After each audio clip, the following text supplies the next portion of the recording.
लिखना शुरू करो बेटा। ये क्वेश्चन आप भी मेरे साथ साथ लिखना स्टार्ट कर दे। थोड़ा लेंदी है पर बेटा करना तो पड़ेगा। हाँ राइट इश्योर बेटा, जो चल रहा है उसकी बात करो अभी। Statement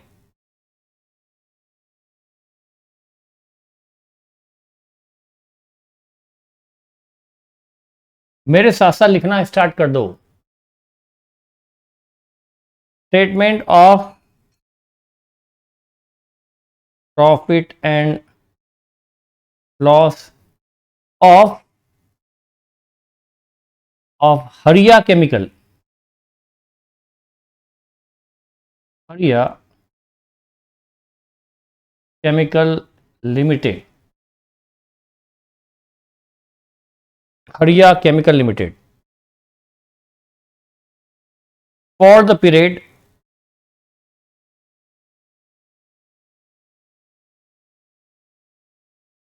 for the year ended on for the year ended on 31st March 2015। But आप यहां पर मेरे साथ साथ करते जाओ। पर्टिकुलर, नोट नंबर और अमाउंट।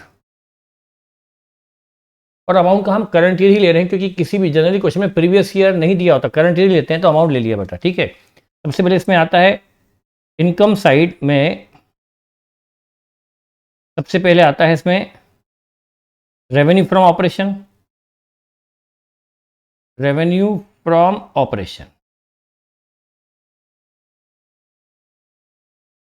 इसमें बेटा क्या क्या आई थी? सेल्स आई थी रेवेन्यू फॉर ऑपरेशन, और अदर रेवेन्यू में रेंट रिसीव और ट्रांसफर फीस, और दूसरा होगा अदर रेवेन्यू। अदर रेवेन्यू में सिर्फ दो ही आइटम दिख रहे हैं बेटा, रेंट रिसीव और ट्रांसफर फीस, इसलिए मैंने उसके लिए अलग से नोट्स नहीं बनाया, अलग से नोट नहीं बनाएंगे, बस यही आ जाएगा बेटा। बस ये हो गया हमारा टोटल इनकम, ये हो जाएगा टोटल ए।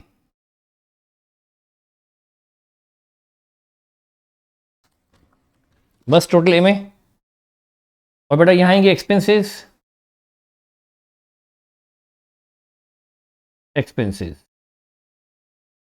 एक्सपेंसेस में आएगा सबसे पहले परचेजेस।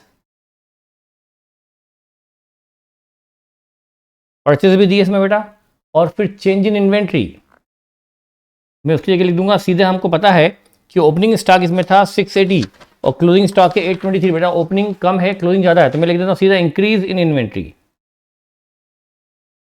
इंक्रीज इन इन्वेंट्री, ये भी आ गया। और इसके लिए हम यहीं पे दिखा देंगे ब्रैकेट में इंक्रीज इन इन्वेंट्री कैसा है, इसकी नोट बनाने की जरूरत नहीं। फिर बेटा आती है इसके बाद employee benefit cost. Employ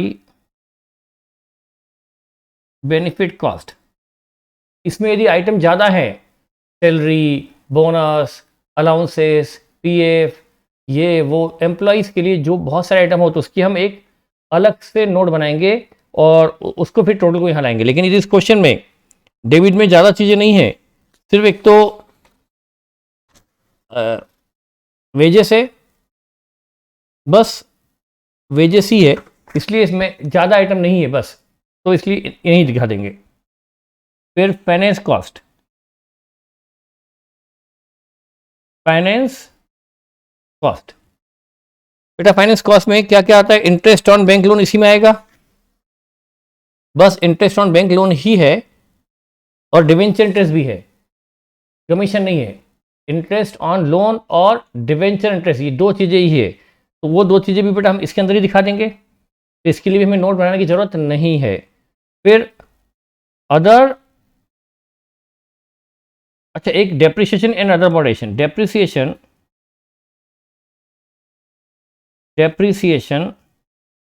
and other amortisation,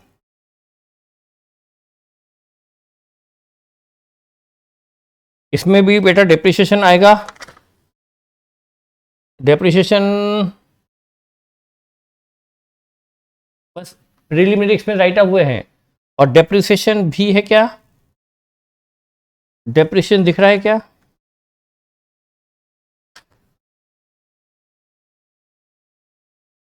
देखो बेटा, नहीं, बस ये। और फिर लास्ट में अदर एक्सपेंसेस, इसमें ढेर सारी चीजें हैं, इसमें ढेर सारी चीजें हैं अदर एक्सपेंसेस। तो इसके लिए हम बना लेंगे नोट नंबर 1, इसमें आ जाएंगे अदर एक्सपेंसेस, इसमें बहुत सारी चीजें हैं, वो आ जाएगा। इसके लिए बना ली नोट नंबर 1, मतलब शेड्यूल नंबर 1, जिसमें सारे एक्सपेंस का टोटल, बस ये आ जाएगा टोटल बी। इसको बोलेंगे सारी चीजों का टोटल हो जाएगा टोटल बी, इसको लिखेंगे टोटल बी।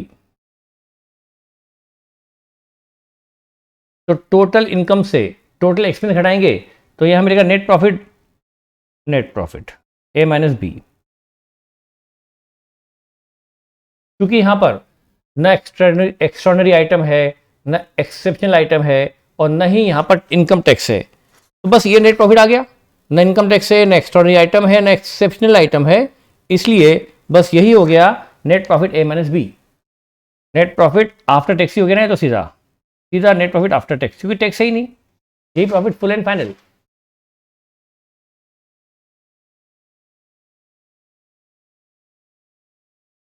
ठीक है बेटा, सिंपल सा ट्रेडिंग पीरियड है, ये चैप्टर सबसे पहले होता है।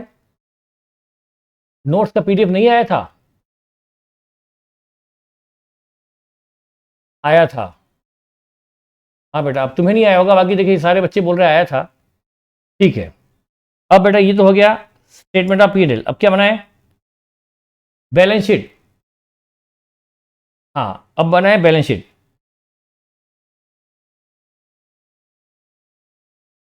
Balance sheet of Haria chemical limited as 8। As known की जगह क्या लिखेंगे? As 8, 31 March 2015।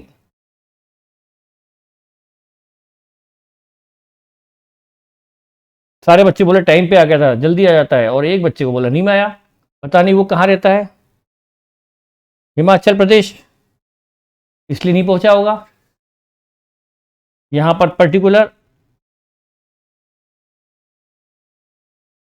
नोट नंबर और अमाउंट। बेटा नेटवर्क इशू होगा इसलिए अब तक नहीं पहुंचा होगा, देखना मिल जाएगा।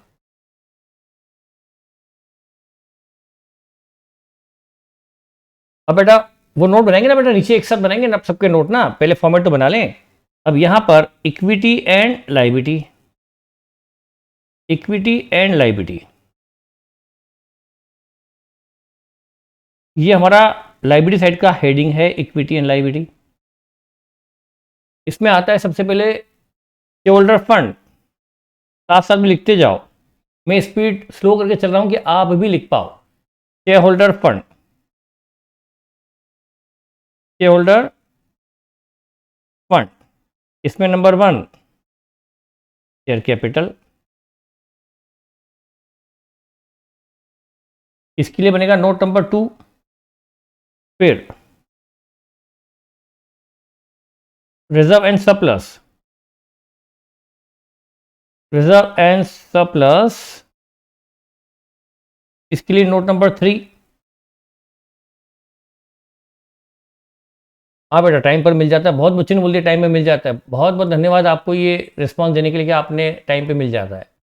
अब बस, अब long term borrowing, non current liability, non current liability, इसमें बेटा क्या क्या आना है? एक तो आना है लायबिलिटी साइड में क्या क्या है, बैंक लोन है और डिवेंचर है। बेटा इसमें आएंगे लॉन्ग टर्म बोरोइंग में, सबसे पहले आती है long term borrowing, long term borrowing. बेटा हमें पता है कि डिवेंचर है ना, तो डिवेंचर तो लॉन्ग टर्म ही होते हैं। अब बैंक लोन, बेटा बैंक लोन के लिए कुछ नहीं कहा है तो इसको लॉन्ग टर्म मान सकते हैं ना, क्योंकि सीसी लिमिट शॉर्ट टर्म होता है, सीसी लिमिट, बाकी बैंक लोन तो हम लॉन्ग टर्म ही मानेंगे ना, कि ये तो पीरियोडिक पेमेंट होगा, इंस्टॉलमेंट पेमेंट होगा, तो ये कोई एक साल के अंदर थोड़ा देना है, तो ये तो लॉन्ग टर्म ही माना जाएगा। तो लॉन्ग टर्म बोरिंग में 2 आ जाएंगे, नंबर 1 और नंबर 2, इसलिए मैंने जगह करके छोड़ देता हूँ। बस हमने जगह बना के छोड़ दिया कि हाँ यहाँ पर लॉन्ग टर्म बोरिंग में जो जो आएगा लिखते जाएंगे। नॉन करंट लायबिलिटी में लॉन्ग टर्म बोरिंग के अलावा क्या कोई लॉन्ग टर्म प्रोविजन भी है? नो, बस एक लॉन्ग टर्म बोरिंग ही है और कुछ नहीं है। तो long term non current liability में सिर्फ एक ही चीज़ है, वो है लॉन्ग टर्म बोरिंग, और कुछ इसमें नहीं है, बस ये लिख के छोड़ दो। फिर current liability, current liability, current liability में क्या क्या बेटा? करंट लायबिलिटी में आपको यहां पर ट्रेड पेबल तो ही सही, बस एक ही दिख रहा है मुझे। शॉर्ट टर्म, यहां पर कोई शॉर्ट टर्म बोरिंग है क्या? शॉर्ट टर्म बोरिंग बेटा, बैंक लोन को हमने लॉन्ग टर्म मान लिया है तो वो लॉन्ग टर्म में आएगा, बैंक लोन यहां नहीं आएगा। शॉर्ट टर्म में आएंगे सिर्फ ट्रेड पेबल, सिर्फ ट्रेड पेबल इसमें, तो हम लिखेंगे सिर्फ ट्रेड पेबल, ट्रेड पेबल। इसमें कोई एडजस्टमेंट नहीं है, इसलिए ओ ट्रांसफर फीस कोई लायबिलिटी है क्या? वेरी गुड, बस ये हो गया करंट लायबिलिटी की टोटल खत्म, लायबिलिटी का टोटल खत्म। बेटा बहुत टफ नहीं होता, बस एक बार लगता है कि बहुत लेंदी है, लेकिन ऐसा कुछ भी नहीं है, टोटल कर दो। अब बेटा शुरू होती है असेट साइड, ये हमारा हेडिंग है असेट साइड का, ये ब्रॉड हेड है असेट्स। अब यहां पर आएगा सबसे पहले non current assets, non current assets. इसमें आएगा बेटा प्रॉपर्टी प्लांट एंड इक्विपमेंट। अच्छा इसमें गुडविल वगैरह भी है ना, आई थिंक गुडविल वगैरह भी है, तो इसमें आएगा number 1 property plant and equipment, property plant and equipment. इसके लिए आपका क्या क्या है? प्रॉपर्टी प्लांट एंड इक्विपमेंट में क्या क्या है बेटा? फ्री होल्ड लैंड है, और फिक्सचर है, फ्री होल्ड लैंड है, फिक्सचर है, मतलब प्लांट मशीन भी। तो इसके लिए हमने नोट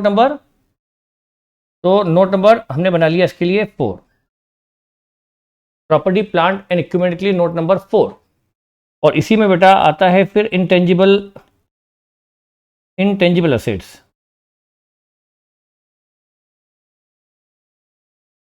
इसमें गुडविल है वो नीचे दिखा देंगे, इसके लिए कोई नोट की जरूरत नहीं, गुडविल को ही दिखा देंगे बेटा अपन।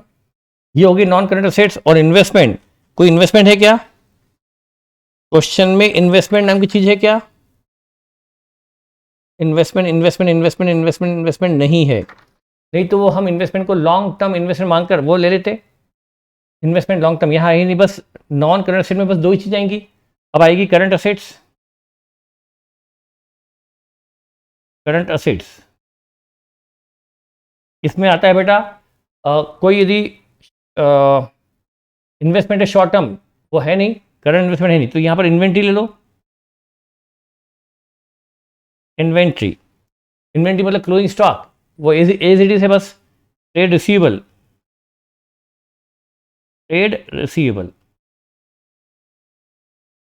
इसमें आते हैं डेटर्स और बीआर, डेटर्स और बीआर।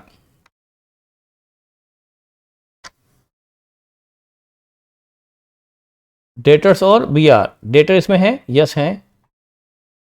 और जो बेटा लोन दिया है डायरेक्टर को, लोन टू डायरेक्टर, हमने क्या माना था कि कोई कंपनी अपने डायरेक्टर को लॉन्ग टर्म लोन थोड़ा देगी कि 2 साल बाद देना, क्यों देगी? तो ये लोन शॉर्ट टर्म ही होगा, तो यहां करंट असेट में ही आएगा short term loans and advances.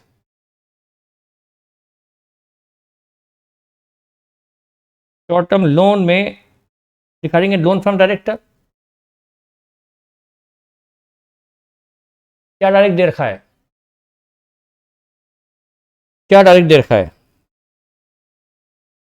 Current asset कहाँ? करंट अकाउंट, करंट अकाउंट मतलब वो तो बैंक का डेबिट बैलेंस है।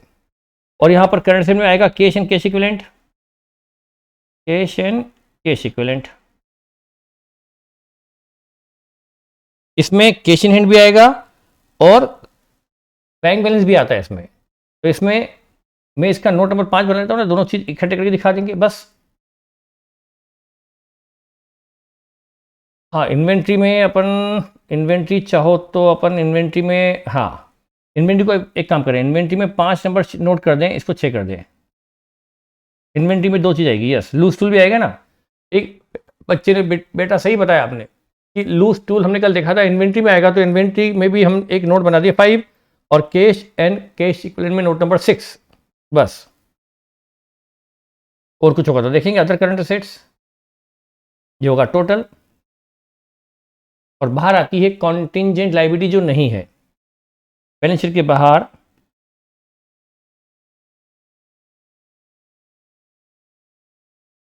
कॉन्टिंजेंट लायबिलिटी जो हमारे क्वेश्चन में है ही नहीं। अब बेटा हम बना लेते हैं note number 1। Note 1 other expenses के लिए है। नोट 2 शेयर कैपिटल के लिए है। नोट 3 रिजर्व एंड सरप्लस के लिए है। Note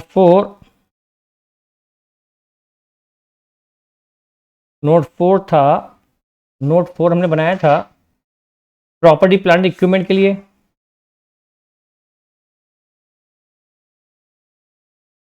property plant and equipment. Note 5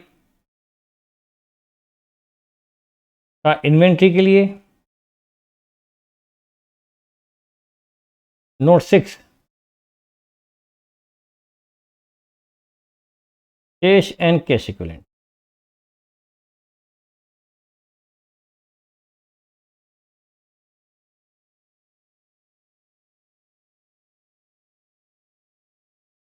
बेटा कॉन्टिंजेंट लायबिलिटी ना दिखाओगे तो भी चलेगा, पर चूंकि जनरली इसको नील ले लिया क्योंकि बाकी सब हम आइटम नहीं लिए, पर कॉन्टिंजेंट लायबिलिटी नील करके दिखा देना बेहतर रहेगा। आप ना दिखाओ तो भी चलेगा, पर लिखा देना चाहिए क्योंकि इसमें कोई दिक्कत नहीं है। बाकी अदरवाइज बेटा पूरा फॉर्मेट नहीं लिख सकते, पूरा फॉर्मेट तो बहुत लेंदी है, 4 पेज का होता है, 4 पेज का, वो कैसे लिखोगे?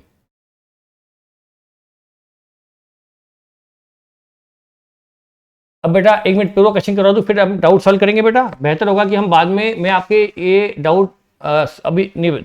अब बेटा सबसे पहले बेटा अब एक चीज है, जो टीबी के आइटम है उसका सिंगल इफेक्ट और टीबी के बाहर के आइटम का डबल इफेक्ट, तो ये सबका सिंगल इफेक्ट होगा।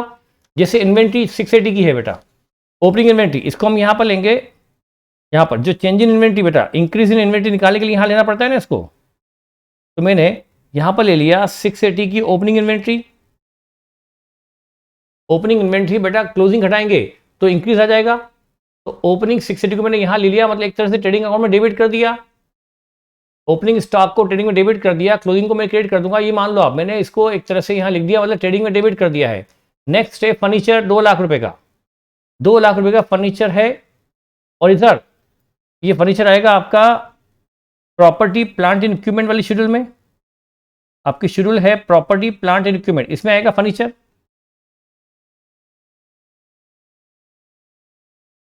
फर्नीचर 2 लाख रुपए का फर्नीचर है,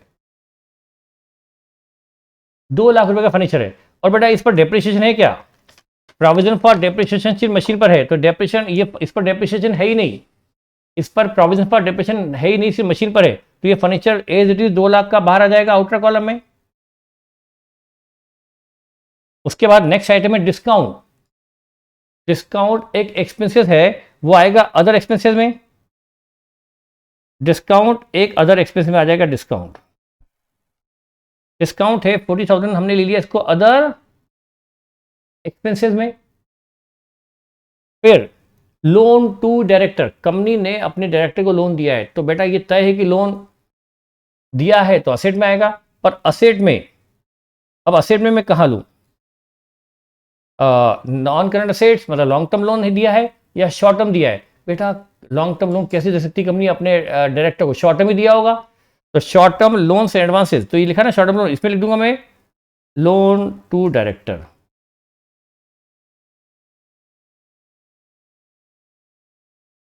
इस शॉर्ट टर्म लोन में मैंने लिख दिया लोन टू डायरेक्टर, असेट में 80,000 यहां दिखा दिया मैंने। ये हो गया लोन टू डायरेक्टर को हमने दिखा दिया short term loans and advances. Assumption है क्योंकि क्यों कोई कंपनी अपने डायरेक्टर को ऐसे लॉन्ग टर्म लोन दे देगी क्या इसका बिजनेस फाइनेंस कंपनी थोड़ा है कि 2 साल 3 साल का लोन दे दिया, अलाउड ही नहीं होगा, तो ये तो शॉर्ट टर्म ही दिया होगा, और एग्जाम्पशन भी है जो भी मानो। फिर एडवर्टीजमेंट, ये तो एक्सपेंसेस है, ये आएगा अदर एक्सपेंसेस में।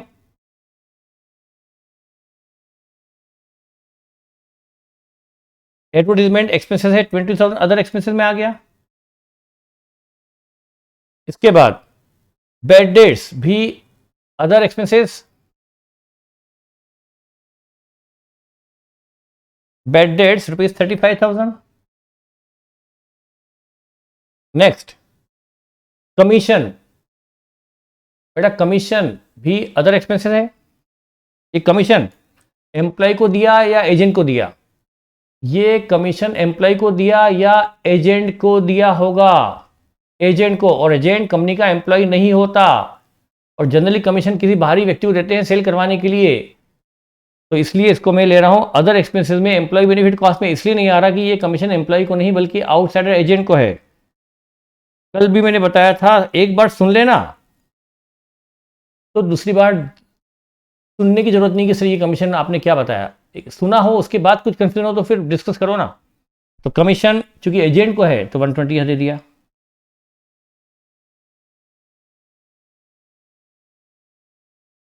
एजेंट लिखने की जरूरत नहीं है, बस ऐसी है।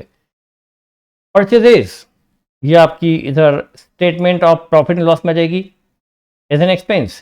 परचेजेस है ₹23,19,000, 23,19,000 की परचेज को ले लिया मैंने एक्सपेंसेस में, स्टेटमेंट ऑफ P&L में।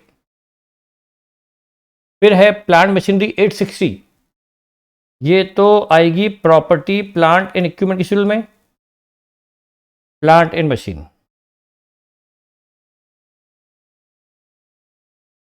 ये 860 की जरूर है डेबिट में, ये 860 डेबिट में, लेकिन इसके क्रेडिट में देखो, आप टीबी के क्रेडिट में देखो मशीनरी 146 का आ रहा है प्रोविजन फॉर डेप्रिसिएशन, तो मैं इस 846 को 860 को अभी इनर कॉलम में दिखा रहा हूं।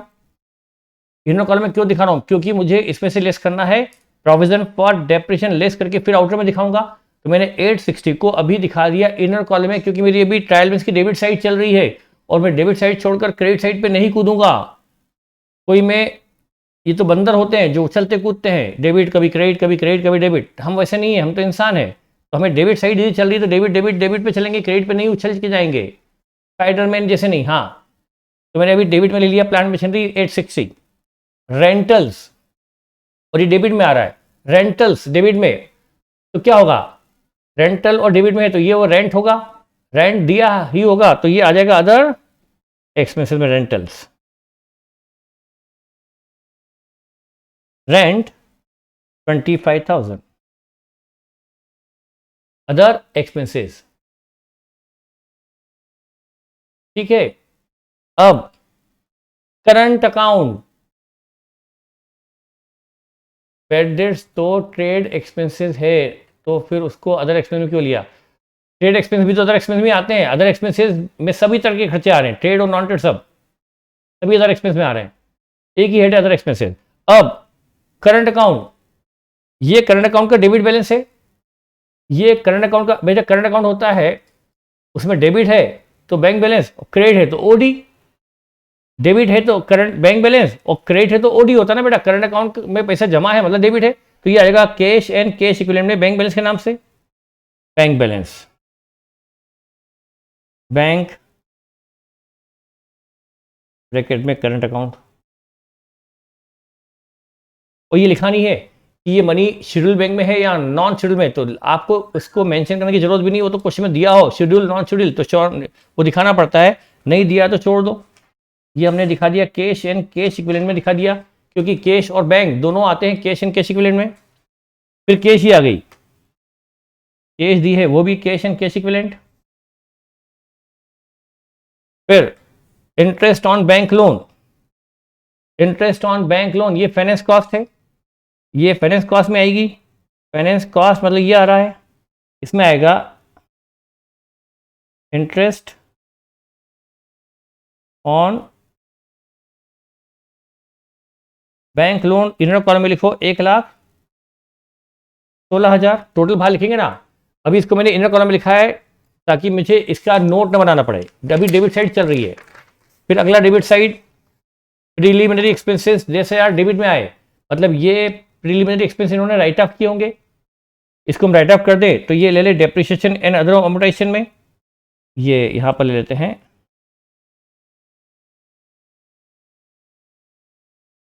Preliminary expenses right of. और बेटा यहाँ पर डेप्रिसिएशन क्वेश्चन में है ही नहीं, डेप्रिसिएशन क्वेश्चन में क्रेडिट में है पर डेबिट में नहीं, मेरे ख्याल से है क्या? प्रोविजन फॉर डेप्रिसिएशन है पर डेप्रिसिएशन डेबिट में है ही नहीं। बस यहाँ पर ये 10,000 यही आएगा इकलौता, बस यही आएगा। फिर है फिक्सचर 3 लाख का, फिक्सचर 3 लाख का ये आएगा यहां पर 3 लाख का फिक्सचर आउटर कॉलम में, क्योंकि इस पर डेप्रिसिएशन का प्रोविजन नहीं दिया हुआ है। आउटर कॉलम में कंज्यूमेबल्स 84,000 कंज्यूमेबल्स, मतलब ऑयल ग्रीस जो कंज्यूम करते हैं वो कंज्यूमेबल्स है, डेबिट में आ रहा है। तो इसको हम क्या माने, ये कंज्यूमेबल्स मतलब कुछ आइटम कंज्यूम हो गए, सॉरी वेजेस भूल गए, सॉरी वेजेस 9 लाख, ये हम एम्प्लॉय बेनिफिट को हम ये मान लें कि ये वेजेस हमारे इन हाउस वर्कर की है, तो वेजेस यहाँ आ जाएगी एम्प्लॉय बेनिफिट कॉस्ट में। एम्प्लॉय बेनिफिट कॉस्ट में हम लेते हैं वेजेस, इसमें 9 लाख की वेजेस के अलावा कोई एम्प्लॉय बेनिफिट कॉस्ट और है क्या? कोई और एम्प्लॉय बेनिफिट कॉस्ट नहीं है, तो ये 9 लाख हम एज इट इज दिखा दें, वेजेस 9 लाख बाहर कॉलम में।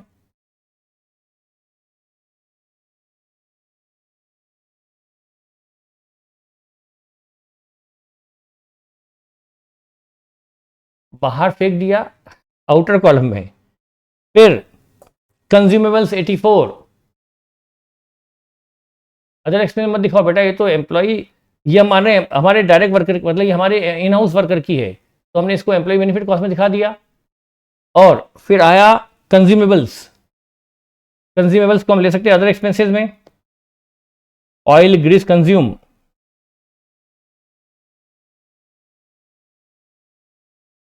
कंज्यूमेबल्स है 84 के, हमने कुछ आइटम्स ऑयल ग्रीस वगैरह कंज्यूम कर लिए होंगे। फिर फ्री होल्ड लैंड, जो प्रॉपर्टी प्लांट एंड इक्विपमेंट में आएगा,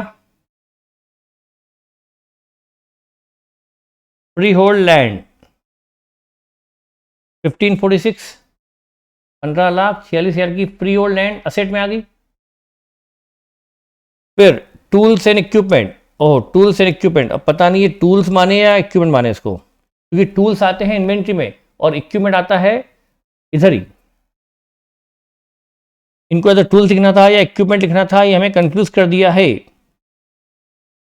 ये सिर्फ टूल्स नहीं है, जो पहले लिखा है वो मान लो, इन्वेंट्री में ले लूं, चलो टूल्स, इसको हम टूल्स मान लेते हैं 245 के, इन्वेंट्री में ले लिए, ये लूज टूल मान लिया हमने, ठीक है। फिर गुडविल, ये इनटेंजिबल एसेट है, बैलेंस शीट में आएगी। बैलेंस शीट में हमारी इनटेंजिबल, ये जो इनटेंजिबल एसेट्स है यहां दिखा देंगे गुडविल, गुडविल नाम की 265 की इंटेंजिबल एसेट यहां दिखा दो। ये लॉन्ग टर्म एसेट्स है, आधा आधा नहीं कर सकते बेटा। फिर ट्रेड रिसीवेबल, ये ट्रेड रिसीवेबल यहां जाएंगे, डेटर्स, ये दिए हैं 440 के trade receivable, as it is दिखा दिए, trade receivable as it is, इसमें डेटर प्लस बीआर होगा।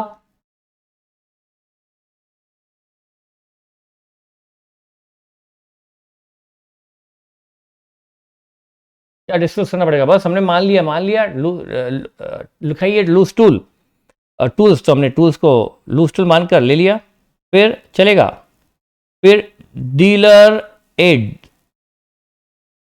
डीलर एड्स, ये मैंने कल 2 बार तो बता दिया, बच्चे आज भी लिख लिख के पूछ रहे हैं सर ये क्या होता है डीलर।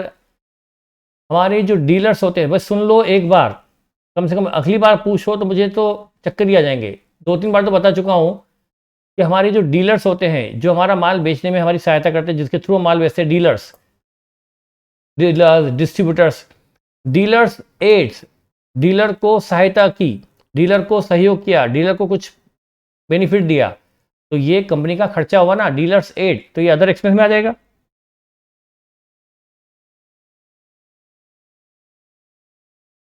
यहां पर डीलर को अपन ने 21,000। अब ट्रांजिट इंश्योरेंस, रास्ते का बीमा, माल आ रहा है या जा रहा है उसकी रास्ते का बीमा करवा दिया, तो वो हो गया ट्रांजिट इंश्योरेंस। ट्रांजिट इंश्योरेंस, रास्ते का बीमा, माल खरीदा, आ रहा है, रास्ते में बीमा करवा दिया, उस पर प्रीमियम लगी, ये हो गया ट्रांजिट इंश्योरेंस पर हुआ खर्चा, ये हो गया अदर एक्सपेंसेस। ट्रेड एक्सपेंसेस, ये भी अदर एक्सपेंसेस। ट्रेड एक्सपेंसेस बहुत तरह जा। डिस्ट्रीब्यूशन फ्रेट, इसी में।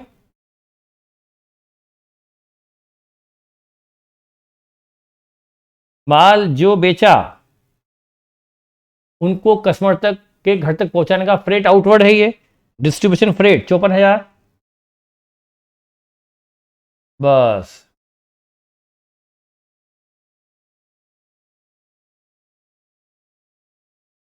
डिवेंचर इंटरेस्ट, ये फाइनेंस कॉस्ट में आएगा, डिवेंचर इंटरेस्ट आएगा फाइनेंस कॉस्ट में।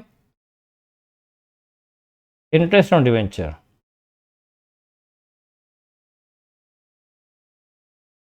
$20,000, ये फाइनेंस कॉस्ट में आ गया। तो ये मिलाकर कुल फाइनेंस कॉस्ट कितनी हो गई? 136। फाइनेंस कॉस्ट हो गई टोटल 136, और अदर एक्सपेंस का टोटल 5,01,000 बता रहे हैं आप। Good, very good. 5,01,000 के हैं अदर एक्सपेंसेस। ये डेबिट साइड हुई है हमारी अभी। अब नीचे क्रेडिट साइड चलते, क्रेडिट साइड शुरू करते हैं। अब 541 है क्या? ओ सॉरी, हाँ, डिवेंचर 11%, ओके ओके ओके।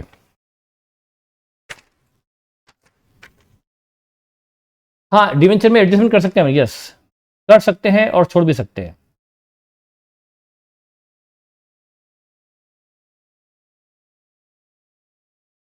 बेटा डिवेंचर 11% डिवेंचर, वो हमने अभी क्रेडिट साइड देखी नहीं है, अब देखेंगे बेटा। 11% डिवेंचर 5 लाख रुपीज के हैं, तो 5 लाख पर 11% से ब्याज बनता है 55,000, जबकि अभी पे किया गया है 20,000, मतलब 35,000 का ब्याज अभी देना बाकी है। आउटस्टैंडिंग ये मान सकते हैं, मान सकते हैं, ये अजम्पशन ले सकते हैं, मतलब ऐसा कर सकते हैं अपन। और हमको बेटा पता नहीं ना कि डिवेंचर इशू कब हुए, हो सकता डिवेंचर इश्यू है को 3 महीना, 4 महीना, 5 महीना, कुछ दिन ही हुए हों, इसलिए 20,000 ब्याज दिया उन्होंने। तो क्या एजम्पशन लूं? मिड ईयर तो मानना ठीक नहीं है, या तो शुरू से मान लो कि डिवेंचर पुराने, ऐसा तो है नहीं कि कंपनी न्यू है, तो हम ये मान सकते हैं कि ये डिवेंचर पुराने हैं और ब्याज 55,000 होता है, और 55,000 में से 20 ही दिया है। तो एक काम करो, अपन कर ही लेते बेटा, एक काम करते हैं। अभी यहाँ इंटरेस्ट जो दिया था ये तो 20 ही दिया था बेटा, वो तो 20 तो लिख ही दिया था मैंने, 20 यहाँ पर।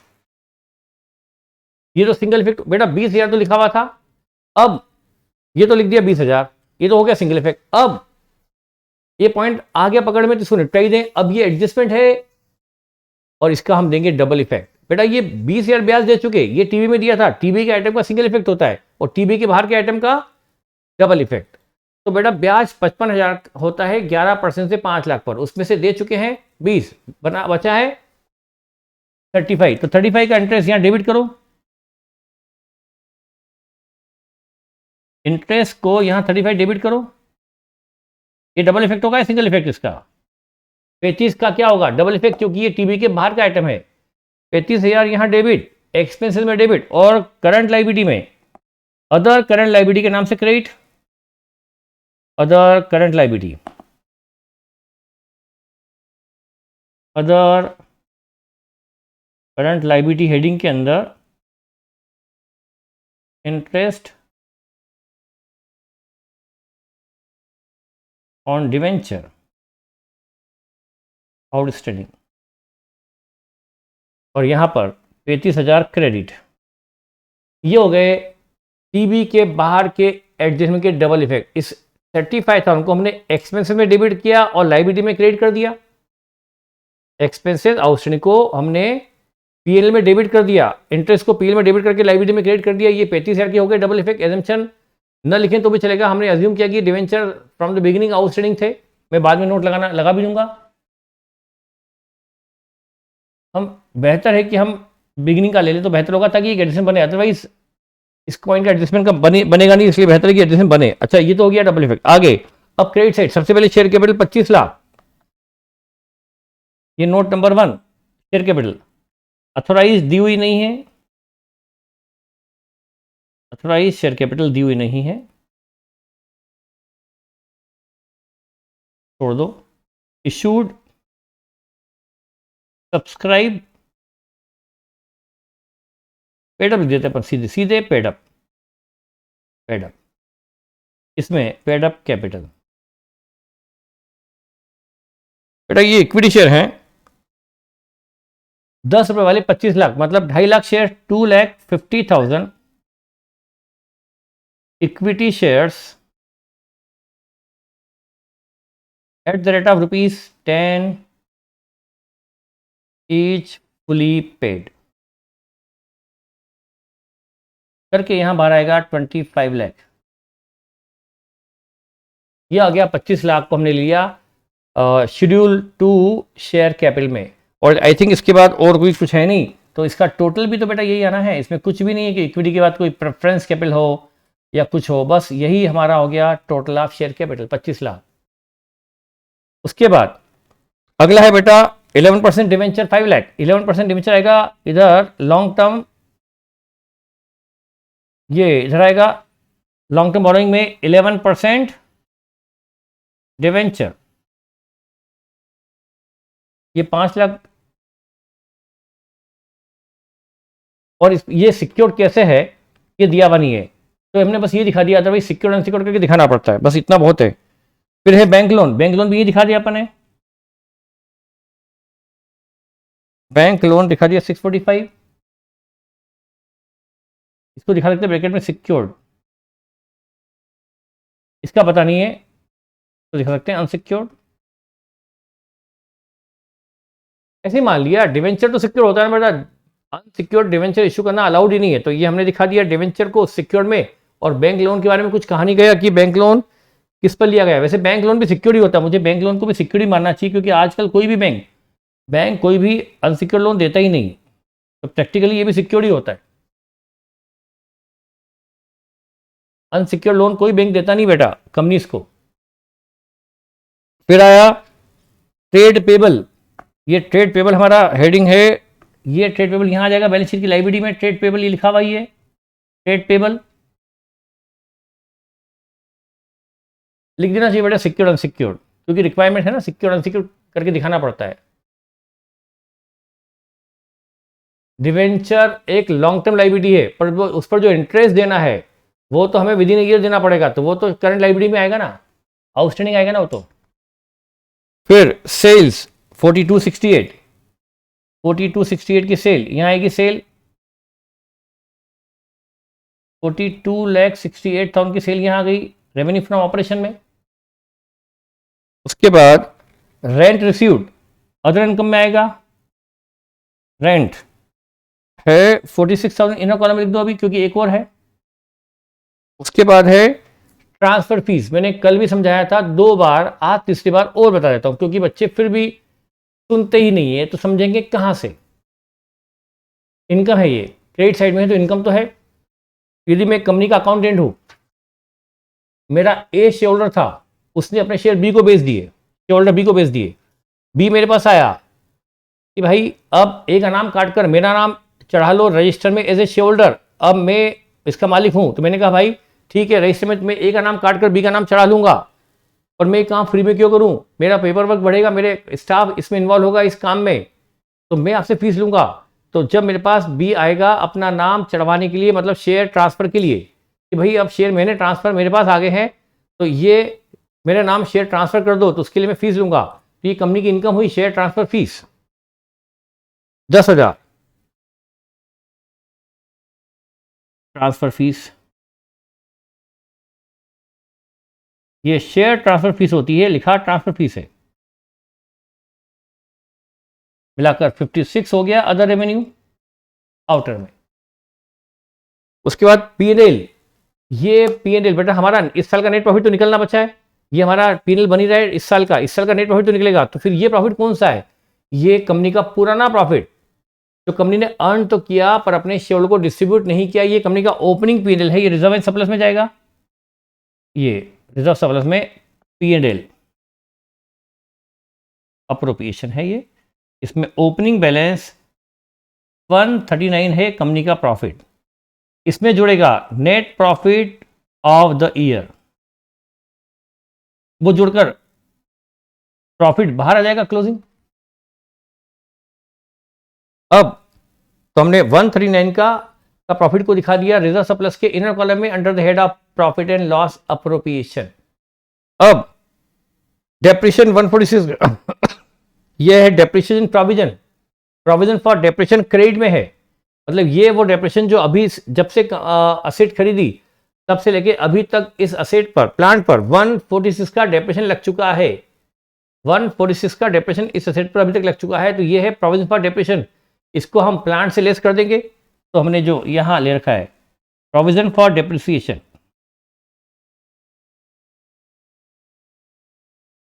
प्रोविजन फॉर डेप्रिसिएशन 146, इसको हम प्लांट की ओरिजिनल कॉस्ट से लेस कर देंगे तो ये आ जाएगी WDV, ये आ जाएगी 7 लाख 6 लाख 7 लाख 14 हज़ार, हाँ 7,14,000, ये आ गई return down value of plant, cost less provision for depreciation. बस अब बचा लास्ट टीबी के बाहर का item, last closing stock 823, closing stock 8,23,000, इसके डबल इफेक्ट देने पड़ेंगे क्योंकि टीबी के बाहर है। तो क्लोजिंग स्टॉक यहां भी आएगा, इन्वेंट्री में भी आएगा ना, क्लोजिंग स्टॉक दो जगह आएगा, डबल इफेक्ट देंगे बेटा, क्लोजिंग स्टॉक यहां भी आएगा, यहां चेंज इन इन्वेंट्री में 823 का क्लोजिंग स्टॉक यहां भी आएगा, इसके डबल इफेक्ट होंगे, यहां भी आएगा और इन्वेंट्री में भी तो आएगा। क्लोजिंग स्टॉक 823 ये हो गया क्लोजिंग स्टॉक का डबल इफेक्ट, यानी इसके हमें क्लोजिंग स्टॉक के डबल इफेक्ट होते हैं क्योंकि टीबी के बाहर का आइटम है। मतलब एक तरह से ट्रेडिंग अकाउंट में क्रेडिट, क्लोजिंग स्टॉक ट्रेडिंग में क्रेडिट होता है, बैलेंस शीट में डेबिट होता है, तो बैलेंस शीट में भी आ गया, ट्रेडिंग में भी आ गया, ये हो गया। अब बेटा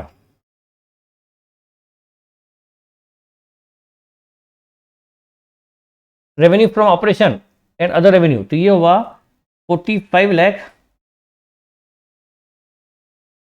43 लाख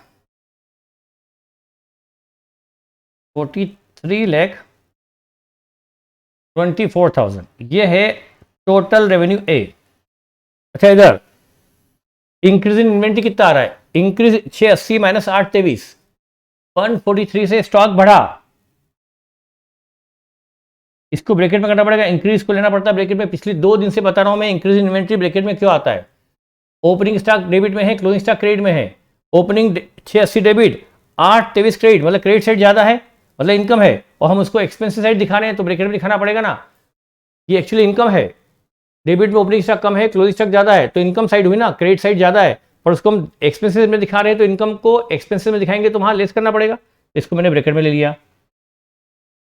अच्छा ये फाइनेंस कॉस्ट कितनी आ रही है, फाइनेंस कॉस्ट 171, फाइनेंस कॉस्ट 171 और डेप्रिसिएशन में आ गया। अदर एक्सपेंसेस कितने आए थे, 5,01,000, बस 33,58,000, 37,58,000,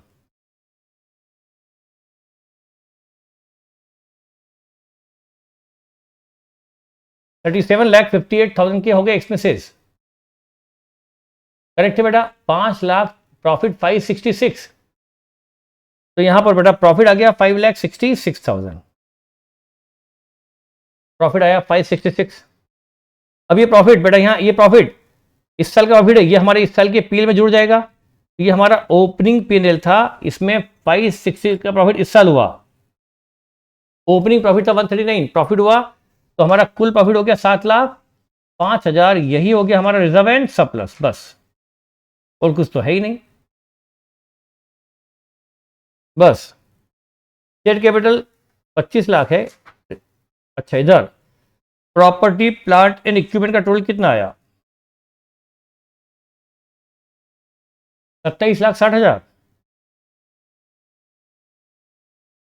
27,60,000। और इन्वेंट्री का टोटल कितना आया? 10,63,000, 10,68,000, 1068। और कैश एंड कैश बैंक क्या आया? 53,000। बस अब आइटम को लेते जाओ one by one. Share capital 25 lakh इधर आएगी बैलेंस शीट में, यहां share capital 25 lakh. Reserve surplus हमारा आया था 7,05,000 का रिजर्व सरप्लस आया था। 7,05,000 का था रिजर्व एंड सरप्लस। बस बैलेंस शीट की लाइबिलिटी साइड का टोटल आ जाएगा 46,66,000, 46,66,000। अच्छा, इधर प्रॉपर्टी प्लांट एंड इक्विपमेंट का टोटल हमने लिखा था 27,60,000, property plant and equipment 27,60,000, intangible asset 265, goodwill. Inventory हमने कितनी लिखी? इन्वेंट्री हमने लिखनी है इन्वेंट्री है 10,68,000, 1068 की इन्वेंट्री है। इन्वेंट्री लिखी 10,68,000 बस। और कैश एंड कैश इक्विवेलेंट हमने लिखा था 53,000, 46,66,000 बस। बहुत लेंदी क्वेश्चन है बेटा, लेकिन आपको अच्छे प्रैक्टिस के लिए ऐसे क्वेश्चन करना जरूरी है। तो आई होप आप इस क्वेश्चन को फिर से अपने से सॉल्व करेंगे। नोट नंबर रिजर्व सरप्लस डाला ना बेटा, नोट नंबर 3 अपने। हाँ, वो नंबर भूल गए क्या? है तो सही, रिजर्व सरप्लस नोट नंबर 3।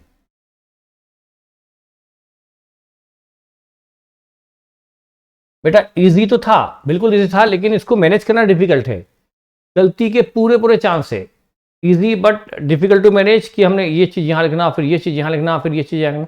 बस टीबी के आइटम का सिंगल इफेक्ट और टीबी के बाहर के आइटम का डबल इफेक्ट। टीबी के बाहर के दो ही आइटम थे, स्टॉक और इंटरेस्ट ऑन डिवेंचर आउटस्टैंडिंग, बस। हम नोट लगा सकते हैं अधिक से अधिक। Note interest on debenture,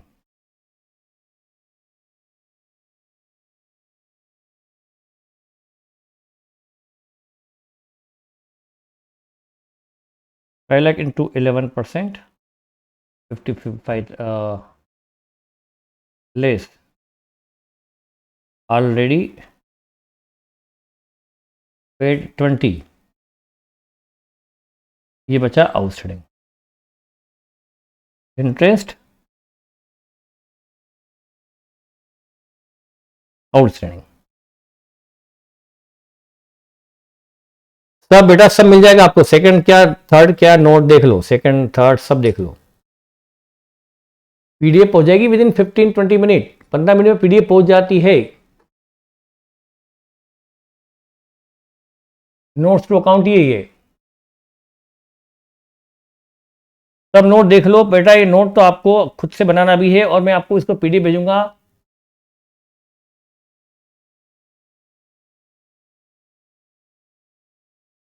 sir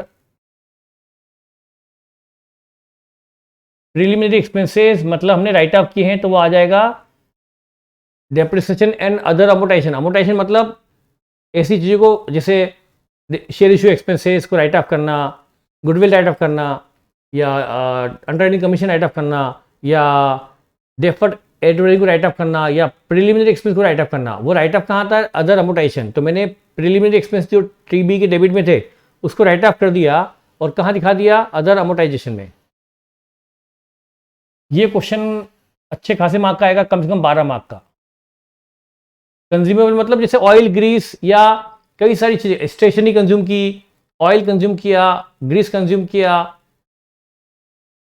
loose tool consume करते हैं जो कंज्यूम कर लिए, बहुत सारी चीज़ें कंज्यूम में होती है। वेजेस को मैंने बार बार बताया, हमने अपने एम्प्लॉय का माना है, इसलिए वो एम्प्लॉय कॉस्ट में आएगा।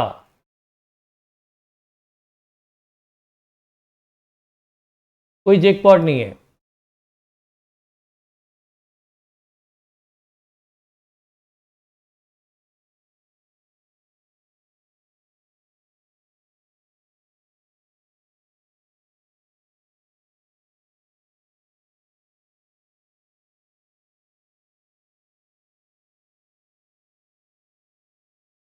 बेटा ऐसा है,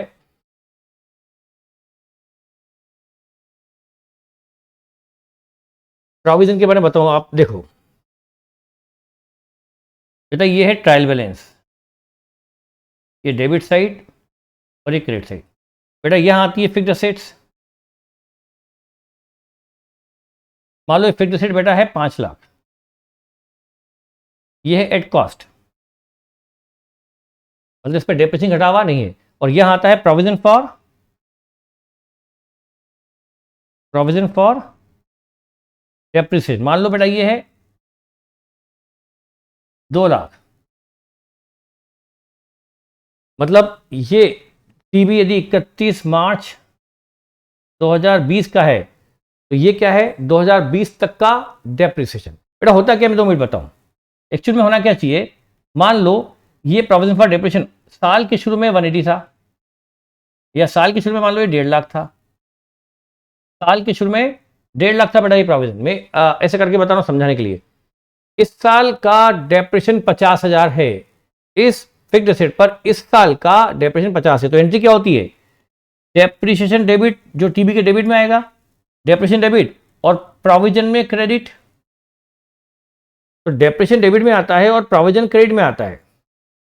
ये जाता है प्रॉफिट एंड लॉस में, और ये क्या करते हैं, ये लाइबिलिटी साइड में जो प्रोविजन आया, क्या ये पीएल में जाता है। एक बच्चा बोल रहा है कि सर प्रोविजन तो पीएल में बनता है, तो क्या ये क्रेडिट वाला जो प्रोविजन है क्या प्रॉफिट एंड लॉस में जाएगा।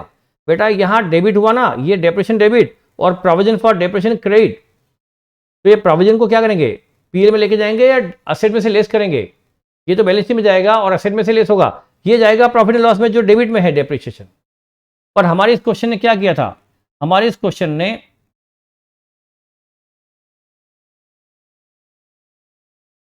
प्लांट मशीनरी दी 8,60,000 और ये दिया एक्यूमुलेटेड डेप्रिसिएशन कितना दिया था, 146।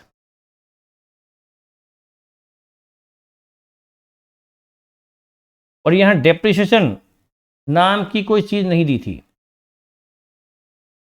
बस ये दिया था।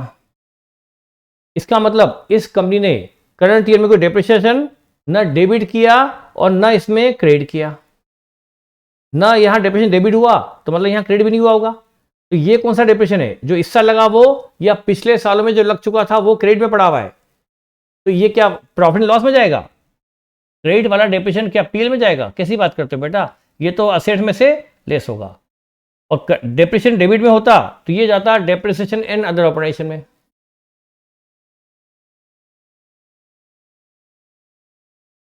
Sir preliminary expenses right of करने के बारे में वो ट्रायल बैलेंस में है।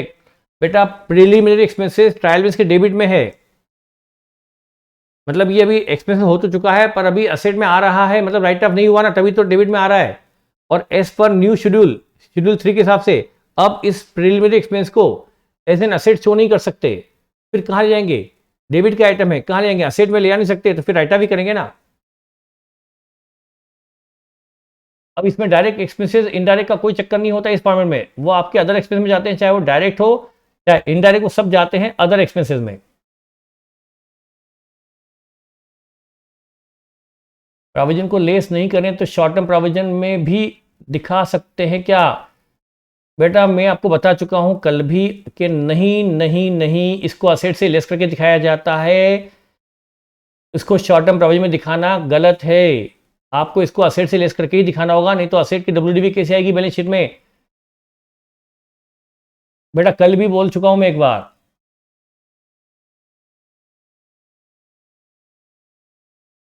कंज्यूमेबल्स, कंज्यूमेबल्स मतलब हमने स्टेशनरी कंज्यूम कर ली वगैरह, ये कंज्यूमेबल्स हमने ये माने।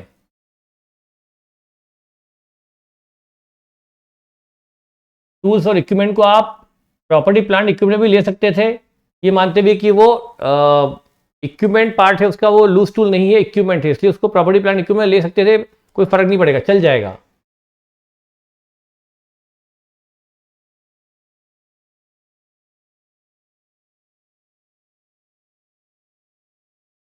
सर P&L हेडिंग एंड सब हेडिंग सब एक जैसे।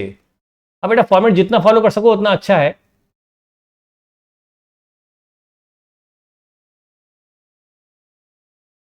हाँ मतलब आप फॉर्मेट जितना फॉलो कर सकते हो उतना अच्छा है। बेटा शेयर केवल आपको पीडीएफ मिल जाएगी, क्या दिखाऊं? सर कल देखते ना बेटा क्वेश्चन कौन सा होगा। Shut down cost of machinery कहां पर आएगी, है भगवान? अदर एक्सपेंसेस में आएगी। इसमें टाइम लगना चाहिए बेटा, इस क्वेश्चन को करने में एग्जाम में आपको लगना चाहिए 35 मिनट, 35 मिनट्स तक तो लग जाएगा। ऐसे क्वेश्चन को करने में 35 मिनट लग सकता है, 30 से 35 मिनट एवरेज स्पीड से, और आपकी स्पीड अच्छी है तो फिर 25 मिनट। स्पीड अच्छी है तो 25 मिनट में हो जाना चाहिए, 25 मिनट्स। मैंने इंटरेस्ट का डिवेंचर का नोट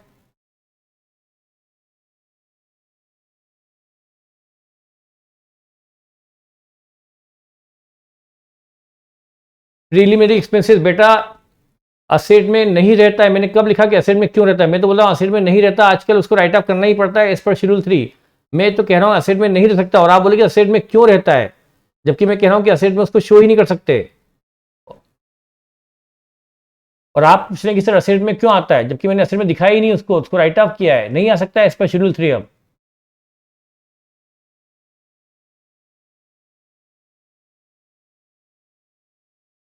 एग्जाम का पेपर सेटिंग आपके हिसाब से होता है, इसलिए आप टेंशन मत लो। ये क्वेश्चन बड़ा होगा तो दूसरा कुछ बहुत छोटा होगा।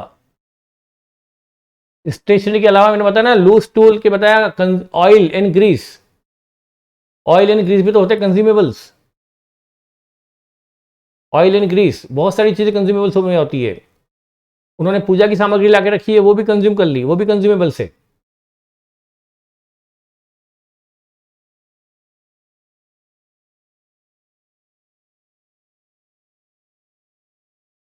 डबल अंडरलाइन कहाँ? कहीं डबल अंडरलाइन की जरूरत नहीं हो तो मैंने कर दी है। चलिए टाइम हो गया। चलिए बेटा ठीक है। Sir exam which one we have to attempt, बेटा ये डिपेंड करेगा कि आपका जो क्वेश्चन आपको इजीली आपको करना आता है, बहुत इजीली कर सकते हो, उसको पहले अटेम्प्ट करो। आईपीएल नहीं देखता हूं बेटा मैं।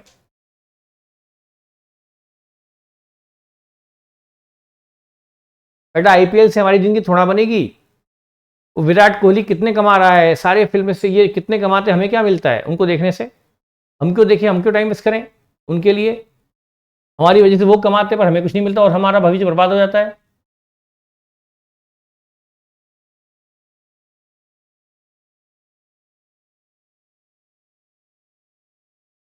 चलो बेटा बाय बाय।